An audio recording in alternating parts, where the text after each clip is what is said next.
Dans le cadre de la campagne Encore, je vais vous parler maintenant des bienfaits de l'exercice sur la santé. Alors, il faut savoir que l'exercice, c'est une des meilleures interventions qu'on peut faire pour améliorer notre santé.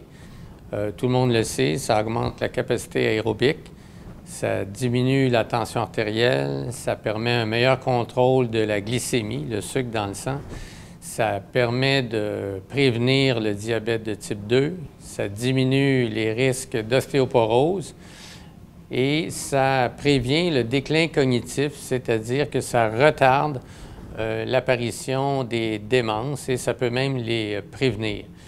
Alors, il n'y a pas beaucoup d'interventions qui ont autant d'effets positifs pour la santé. Maintenant, c'est quoi la quantité d'exercice nécessaire pour avoir les bienfaits de l'exercice? Eh bien, c'est très peu. Contrairement à ce que les gens pensent, pas besoin de faire beaucoup d'exercices pour en retirer des bénéfices. Aussi peu que 15 minutes de marche par jour va diminuer la mortalité totale, pas seulement cardiovasculaire, d'environ 15 %.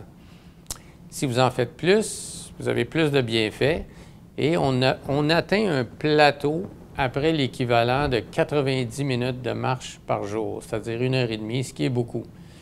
Alors, n'importe quoi qui est plus que 15 minutes de marche par jour, équivalent à 15 minutes de marche par jour, vous allez avoir beaucoup de bienfaits pour la santé. Ce qu'il faut savoir aussi, c'est que l'exercice peut être fractionné.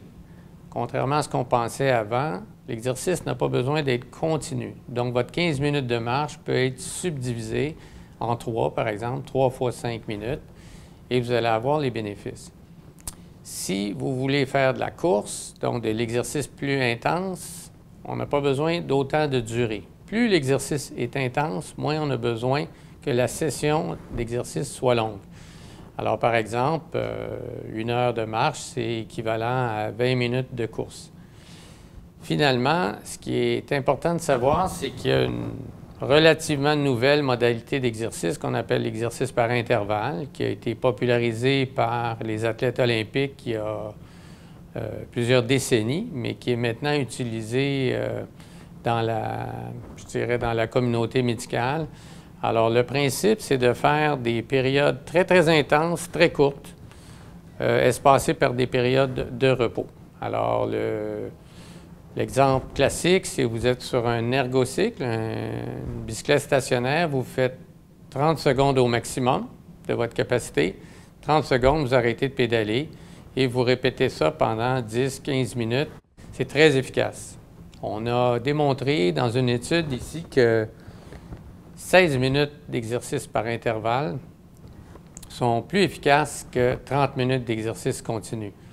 Et il faut se rappeler que sur votre 16 minutes d'exercice par intervalle, la moitié du temps, vous êtes arrêté parce que c'est un pic au maximum et une période équivalente à l'arrêt. Vous pouvez faire des intervalles de 30 secondes, 1 minute, 2 minutes. En général, les gens préfèrent des intervalles courts, 30 secondes, maximum 1 minute. Alors, dans un horaire très chargé, par exemple, dans la communauté juridique, j'imagine que le principal obstacle à l'exercice, c'est le manque de temps. Mais si vous faites 15 minutes de marche ou de l'exercice par intervalle, vous pouvez facilement entrer dans votre routine un bon programme d'exercice.